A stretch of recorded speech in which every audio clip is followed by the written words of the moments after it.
Salut à tous les amis, j'espère que vous avez la forme. Avant de commencer cette vidéo, laissez-moi vous poser une simple question. Est-ce que vous aussi vous avez l'impression qu'il y a quelque chose qui tourne pas rond en France? Que peu importe combien vous travaillez, combien vous cotisez, combien vous payez d'impôts, vous avez toujours moins d'argent à la fin du mois? Que les prix explosent mais que votre pouvoir d'achat, lui, ne fait que diminuer? Vous avez raison et c'est pas le fruit du hasard. Dans les 4 prochaines semaines, je vais vous révéler dans une série de 8 vidéos ce que personne ne vous dit réellement sur l'état de la France. La vérité sur la dette, l'inflation, la fiscalité, les retraites et surtout ce qui se prépare dans les prochaines années. Et dans cette première vidéo, on va aborder quelque chose de fondamental, c'est que la France est en faillite. Ça fait des décennies que ça dure et c'est pas moi qui le dis, c'est les chiffres officiels. 3454 milliards d'euros, c'est la dette de la France. Et cette dette aujourd'hui, elle représente pratiquement 116% du PIB. Mais savez-vous vraiment ce que ça signifie? Savez-vous comment on en est arrivé là? Et surtout, savez-vous ce qui va se passer quand cette bombe à retardement va exploser? C'est ce qu'on va voir ensemble tout de suite. Dans cette vidéo, vous allez découvrir plusieurs choses. Premièrement, les chiffres exacts de la dette de la France et ce qui signifie réellement. Deuxièmement, où va concrètement tout cet argent et pourquoi est-ce qu'on vit au-dessus de nos moyens. Et troisièmement, pourquoi l'État est obligé d'emprunter toujours plus et pourquoi ce système est devenu un cercle vicieux. Et enfin, on verra comment les gouvernements successifs nous ont menti depuis 50 ans en nous affirmant que tout allait bien. On est parti, on commence avec les bases. Donc la dette publique de la France, on vient de la voir, 3454 milliards d'euros. 116% d'endettement sur le PIB, ça veut dire que quand la France produit 100 euros de richesse, elle doit 116 euros à la Banque centrale. Donc concrètement, ça veut dire que même si tous les Français, toutes les entreprises et tous les services travaillaient gratuitement pendant un an pour rembourser cette dette, on n'arriverait même pas à la rembourser. Et cette dette aujourd'hui, elle représente plus de 50 000 euros par Français. Et ça inclut les nouveau-nés. Ce qui veut dire que chaque enfant qui naît aujourd'hui en France naît avec une dette sur les épaules de plus de 50 000 euros. C'est une dette bien évidemment qu'il n'a pas contractée et pour des dépenses qu'il n'a pas faites. Mais maintenant la vraie question, c'est comment on en est arrivé là. Donc regardez ce graphique. Vous voyez la ligne bleue? C'est le déficit budgétaire de la France année après année. Donc depuis 1974, c'est-à-dire il y a plus de 50 ans, jamais la France n'a eu un budget équilibré. Pas une seule fois, c'est-à-dire que chaque année, systématiquement, l'État dépense plus qu'il ne gagne. Vous imaginez gérer votre entreprise comme ça? Dépenser plus que ce que vous gagnez tous les ans pendant 50 ans d'affilée? Je vous le dis, vous auriez été en faillite depuis déjà bien longtemps et la banque vous aurait complètement coupé les vivres après 2 ans grand maximum. Mais l'État français, lui, il continue. Et si on parle du déficit public global, c'est-à-dire l'État plus la sécurité sociale plus les collectivités, on avait un déficit pour 2025 qui était initialement prévu à 4,4% du PIB. La réalité, c'est qu'on est proche des 6%.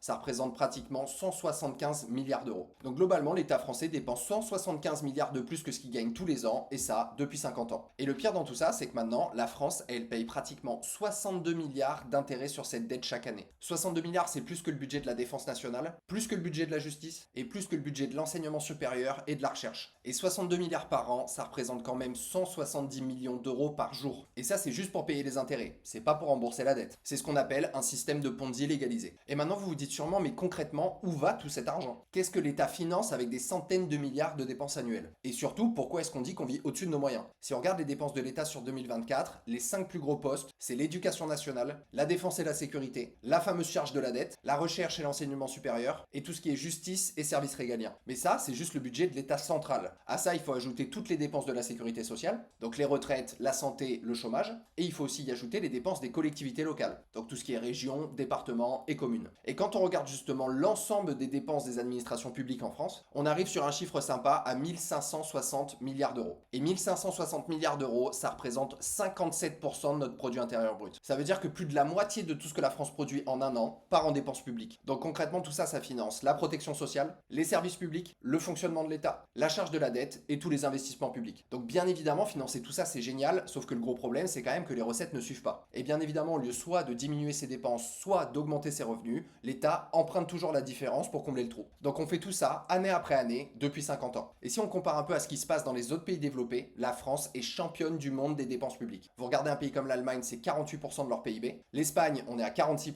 Vous regardez le Royaume-Uni, c'est 45%. Et si on va outre-mer du côté des États-Unis, on sera en dessous de 40%. Donc vous voyez la différence, la France dépense 16 points de plus de PIB que la moyenne des pays développés. Ce qui évidemment représente des centaines de milliards d'euros par an. Alors oui, cet argent, bien évidemment, qui finance des choses utiles. L'éducation, la santé, les retraites ou la sécurité. Personne ne dit le contraire, ces services sont essentiels. Mais le problème fondamental, c'est quand même qu'on finance tout ça avec de l'argent qu'on n'a pas. Tout ça, on le finance avec de la dette, et cette dette, il va bien falloir la rembourser un jour. Sauf que ce jour-là n'arrivera jamais, parce que pour rembourser cette dette, il va falloir couper drastiquement dans nos dépenses. Et évidemment, politiquement, c'est juste un suicide électoral, donc aucun politique ne vous proposera de faire ça. Du coup, on emprunte encore et encore pour payer les dépenses d'aujourd'hui avec l'argent de demain. Ou plutôt avec l'argent de vos enfants et de vos petits-enfants. Et c'est là justement qu'on rentre dans ce cercle vicieux, et c'est celui qui va nous emmener droit dans le mur. Et là, vous devez commencer à vous demander, mais si l'État est aussi endetté, pourquoi est-ce qu'il ne fait pas faillite comme une entreprise normale? Pourquoi est-ce que les banques continuent de lui prêter de l'argent? C'est parce qu'aujourd'hui, l'État, il emprunte de l'argent pour rembourser les emprunts précédents. Et bien évidemment, pour payer les intérêts de ses emprunts. Ce qu'il faut comprendre avec ça, c'est que chaque année, une partie de la dette française arrive à ce qu'on appelle la maturité. C'est-à-dire que les obligations qui ont été émises par la France il y a 5, 10 ou 15 ans arrivent à échéance et doivent être remboursées. En 2024, c'est pratiquement 270 milliards d'euros qui devaient être remboursés aux investisseurs. Sauf que vous vous doutez bien que l'État, il n'a pas 270 milliards d'euros en caisse. Alors qu'est-ce qu'on fait? On réémet pour 270 milliards de nouvelles obligations. En gros, on emprunte 270 milliards pour payer les 270 milliards qu'on doit. Et ça, c'est ce qu'on appelle le refinancement ou le roulement de sa dette. Donc techniquement, vous ne faites jamais défaut. Vous remboursez toujours vos crédits à temps, mais en réalité, vous remboursez rien du tout. Et c'est exactement ce que fait la France depuis 50 ans. Sauf qu'en plus de refinancer l'ancienne dette, la France ajoute tous les ans 175 nouveaux milliards d'euros de dette. Je pense que vous commencez à voir là où ça va coincer un moment. Donc maintenant, qui prête cet argent à la France? C'est des investisseurs internationaux, c'est des banques, c'est des fonds de pension, c'est des assureurs, retenez bien ce nom, on en reparlera dans une prochaine vidéo, c'est des pays étrangers et c'est bien évidemment la Banque Centrale Européenne. Et voici maintenant la question cruciale qui va déterminer notre avenir. Qu'est-ce qui se passe si un jour tous ces investisseurs ils décident que la France, c'est plus un pari si sûr? Qu'est-ce qui se passe si un jour ils se disent qu'ils finalement ils veulent plus trop prêter leur argent à un pays qui ne rembourse jamais sa dette? Spoiler, ça commence déjà. En effet, en avril 2023, on a l'agence de notation Fitch qui a décidé de dégrader la note de la France. En octobre 2023, on a également Moody's qui est une autre agence de notation qui a décidé de placer la France sous surveillance négative. Et S&P a abaissé la perspective de la France de stable à négative. Donc en gros, toutes ces agences de notation, celles qui évaluent la capacité d'un État à rembourser sa dette, elles sont en train de dire au monde entier que la France c'est un pari qui est quand même de plus en plus risqué. Et par corollaire, que le risque de défaut augmente très fortement. Et quand un pays devient risqué, qu'est-ce qui se passe? Les fameux investisseurs dont on a parlé, ils exigent plus d'argent en retour pour prêter leur argent à la France. Et ça se traduit par une augmentation du taux d'intérêt de l'obligation. Si on regarde par exemple le taux de l'obligation française à 10 ans, vous pouvez vous rendre compte qu'en 2020, on était à peu près à 0 et on est remonté sur des niveaux aux alentours de 3,50 aujourd'hui,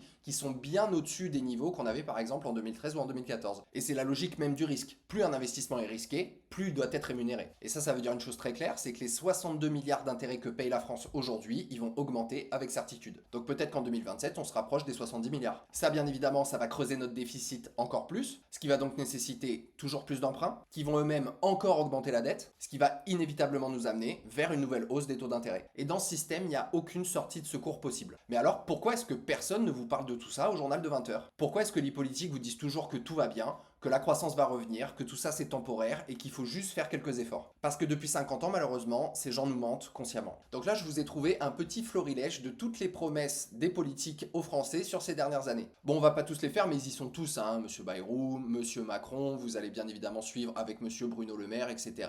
Édouard Philippe, c'est la même chose. Et si vous regardez tous, entre ce qu'ils ont proposé et le résultat, il y a quand même un sacré monde. Je vais vous garder quand même 2-3 exemples assez frappants. Bruno Le Maire qui nous dit qu'il a sauvé l'économie française, pour le coup, accroissement de 1000 milliards de la dette publique. Il nous disait aussi qu'il n'y avait pas d'inquiétude à avoir sur le financement. Pourtant, les taux d'intérêt à 10 ans en 2025, ils sont passés de 3,15 à 3,5%. Monsieur Macron nous avait dit qu'il voulait pas creuser le déficit ou la dette. Le résultat, c'est une augmentation de 1136 milliards, soit plus de 49% de la dette publique. Il a dit qu'il voulait cesser d'octroyer des aides en les gageant sur les générations à venir. Pourtant, le résultat de tout ça, c'est énormément de mesures qui vont coûter des milliards d'euros à nos enfants. Il nous avait dit aussi qu'il voulait baisser les dépenses publiques de plus de 60 milliards par an. Bizarrement, les dépenses publiques, elles ont augmenté de 376 milliards. Et globalement, ils sont tous pareils. Si on prend M. Hollande qui avait dit pas 1 euro de dette supplémentaire, il a accru la dette publique de 360 milliards d'euros. Il nous disait aussi qu'il voulait rétablir l'équilibre budgétaire. Pourtant, en 2013, le déficit public, c'est pratiquement plus 90 milliards d'euros. Enfin bref, vous avez compris, la liste est encore longue. À l'image notamment de personnages comme François Fillon ou Nicolas Sarkozy. Et ici, qu'on soit bien clair, je vise personne, je fais pas de politique, c'est juste un constat. Mais quand on prend un peu de recul, on se rend quand même rapidement compte qu'à chaque élection, c'est les mêmes promesses. Et pourtant, à chaque mandat, c'est la même trahison parce que la dette ne fait qu'augmenter. Le déficit ne fait qu'exploser et les promesses ne sont jamais tenues. Si jamais vous regardez ce graphique, on a quand même multiplié notre dette publique par 8 en 40 ans. Elle est passée de quelque chose comme 20% de notre PIB en 1980, on est pratiquement à 116% aujourd'hui. Et quand on regarde ce qui se passe ailleurs, c'est quand même pas partout pareil. Regardez l'Allemagne par exemple, c'est la même zone euro, c'est les mêmes règlements européens, c'est la même monnaie. Pourtant leur dette publique aujourd'hui, en 2024-2025, elle est aux alentours de 66% de leur PIB. C'est quand même presque 2 fois moins que nous. Donc pourquoi cette différence? Parce qu'ils ont fait des choix différents. Certes, ça a été des choix qui ont été difficiles, difficile, très impopulaire, mais responsable. Et eux, ça fait pas 50 ans qu'ils vivent au-dessus de leurs moyens. Parce que ce qu'il faut quand même comprendre aussi, c'est que le déficit de la France, il est structurel, c'est pas un accident. Et le pire, c'est que tout le monde le sait, quoi. Si vous regardez la Cour des comptes, elle le dit dans chaque rapport annuel. On a la Commission européenne aussi qui nous le répète chaque année. On a le FMI qui nous alerte régulièrement, et on a aussi l'OCDE qui nous a mis de nombreuses fois en garde.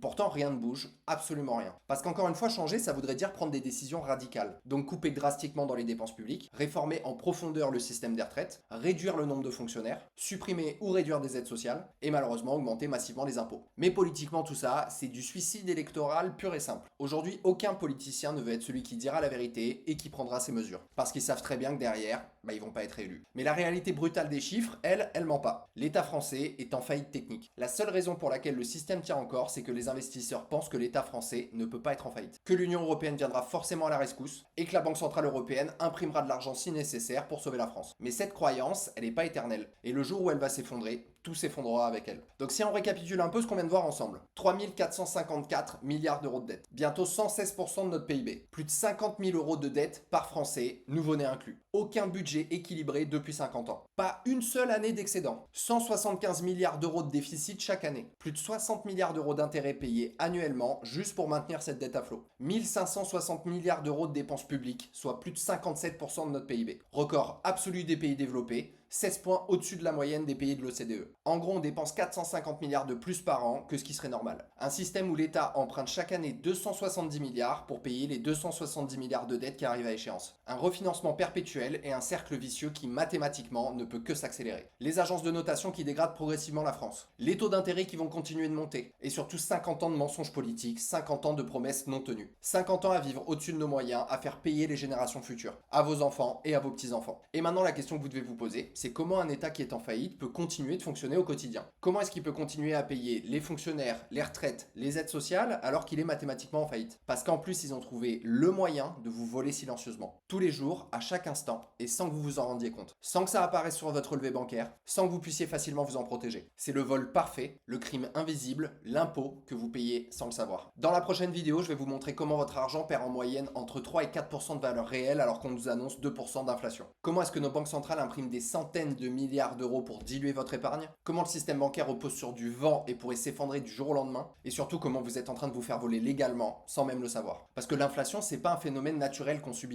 Et c'est encore moins la faute de la guerre en Ukraine ou du Covid. C'est un impôt déguisé et une taxe invisible sur votre épargne. Et c'est leur solution pour financer une dette qu'ils ne pourront jamais rembourser. Et c'est vous qui payez silencieusement chaque jour. Donc on se retrouve dans la vidéo numéro 2 où je vous expliquerai concrètement comment fonctionne la machine à voler. Et avant de vous laisser, une dernière chose cruciale. Ce que vous venez de voir dans cette vidéo, c'est juste la première pièce du puzzle. C'est que le début du problème, la surface immergée de l'iceberg. Mais dans les 7 prochaines vidéos, je vais vous montrer tout le système. L'inflation et comment elle vous vole, la fiscalité confiscatoire de la France, l'effondrement du système de retraite, le contrôle des capitaux qui se prépare, et enfin la spoliation légale qui est déjà votée et prête à l'emploi. Mais surtout, je vais vous montrer ce qui va se passer concrètement dans les 2 à 3 prochaines années en France. Et c'est pas de la science-fiction ni du catastrophisme. C'est des scénarios qui se sont déjà produits ailleurs. On peut regarder la Grèce, le Liban, Chypre, l'Argentine ou le Venezuela. Et malheureusement, aujourd'hui, la France, on est exactement sur les mêmes rails. Donc maintenant, comprendre le problème, c'est bien, mais savoir comment vous protéger et comment rester souverain, c'est encore mieux. Et c'est pour ça que j'organise un webinaire complètement gratuit le 7 janvier prochain. Dans ce webinaire, je vais vous révéler les stratégies concrètes pour sécuriser votre patrimoine face à ce qui arrive. Vous avez le lien d'inscription juste en dessous de cette vidéo dans la description. Donc inscrivez-vous maintenant et surtout, on se retrouve dans la vidéo numéro 2. En tout cas, je vous remercie pour votre attention et sachez que tout ce qui a été dit dans cette vidéo n'est en rien un conseil en investissement. C'était JB, prenez bien soin de vous et à bientôt.